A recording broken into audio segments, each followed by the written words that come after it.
अपने इसमें CV या resume में डाल के, then whoever has that digital format can actually click on it and can refer to it rather than adding another portfolio का ये and वो सब.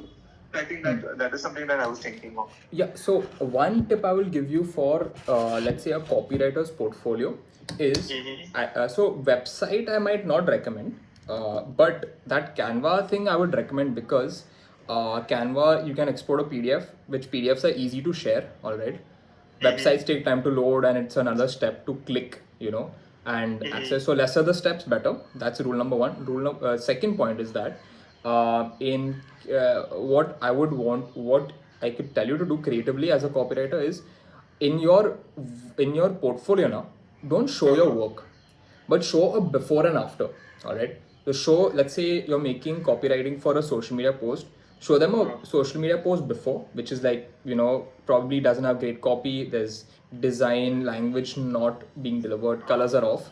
And on the right hand side, show your work, like what you have done before and after. Simple.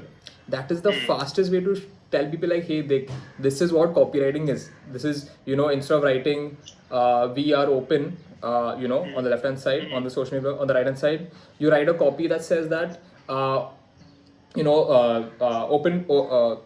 open for the next 5 hours only, which is when you're in copywriting, as we know, using time is as a decision making factor is something that people use very often, which is time based activity.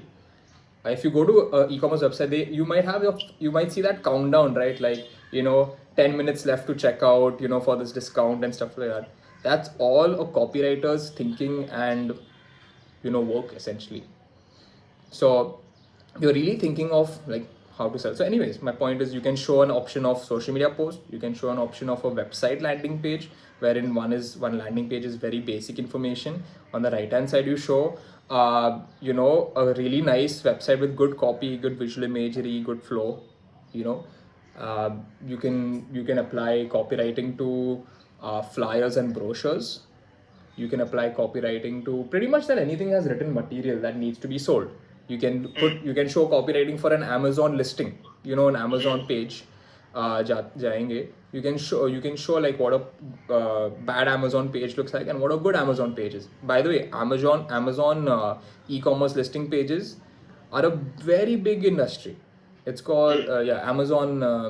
I don't know what's the right word, but basically there are people who retailers that sell on Amazon and they want to sell their product. If you can help them sell their product via copywriting by using the right keywords, you will that itself will be an industry only for your work. Right? And how do I do that? Learn it. First step is learn the industry. Like, so I've given you an insight just now, which is Amazon, right? So go up on YouTube, go on Google and search Amazon FBA. What do they do exactly? Then go through Amazon and maybe do your own research, right? So make a Excel sheet, make a Google Drive, and make a list of really good Amazon copies that stood out to you.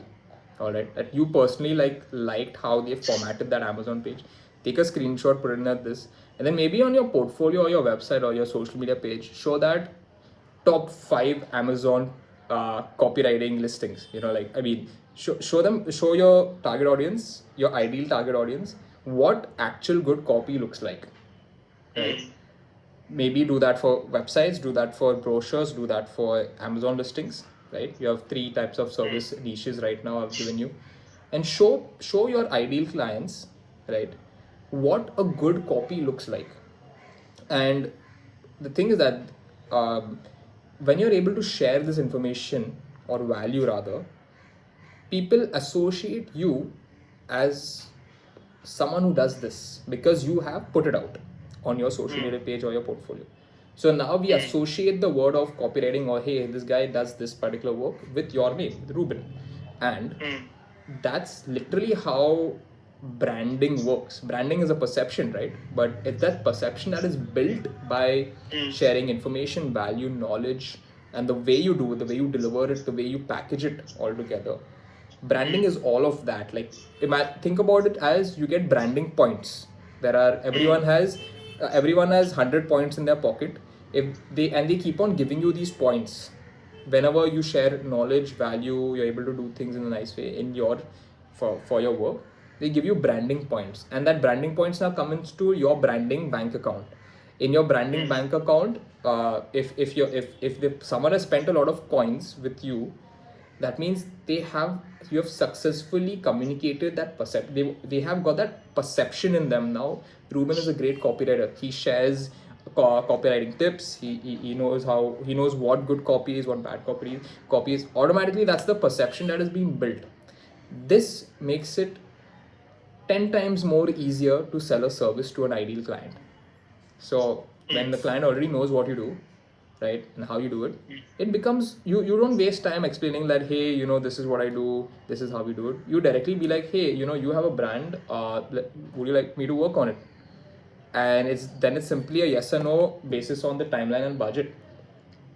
So yeah, I mean, there's various ways to go about it. What I've mentioned is maybe one particular way of going about it, but what I feel is the ideal way of going about it, essentially.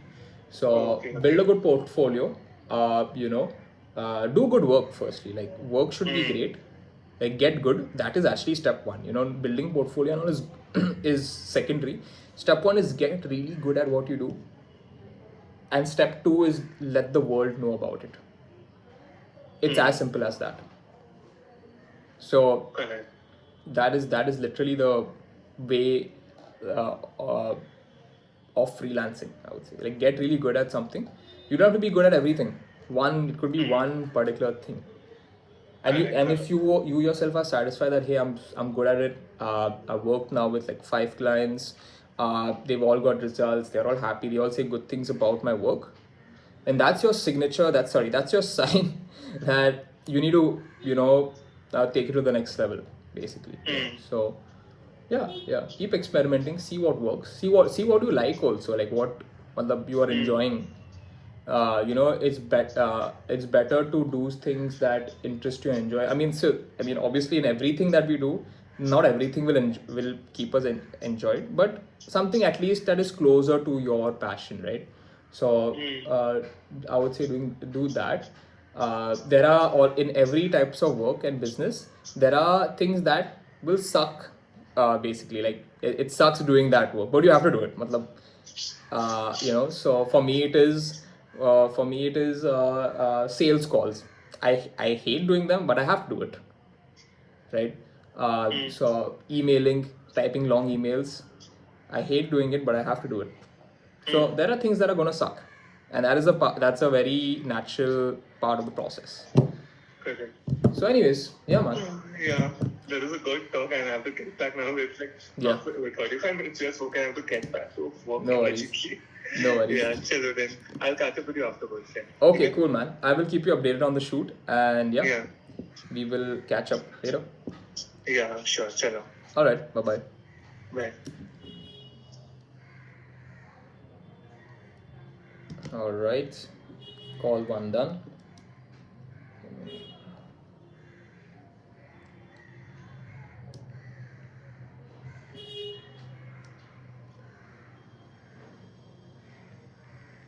On capturing the face to cam videos.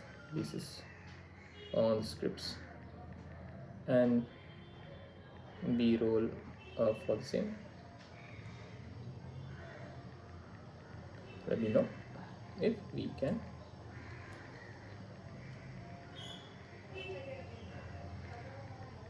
Thanks. Hey.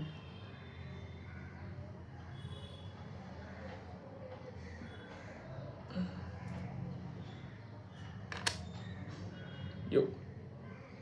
Let's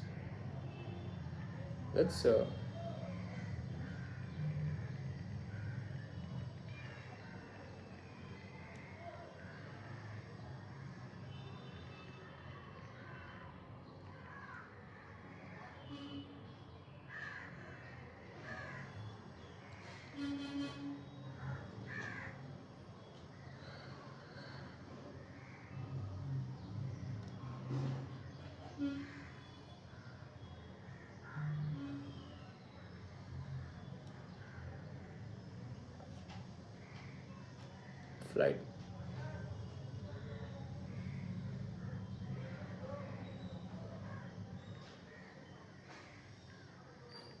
Hey, thanks, Pavesh. Sure, we'll connect.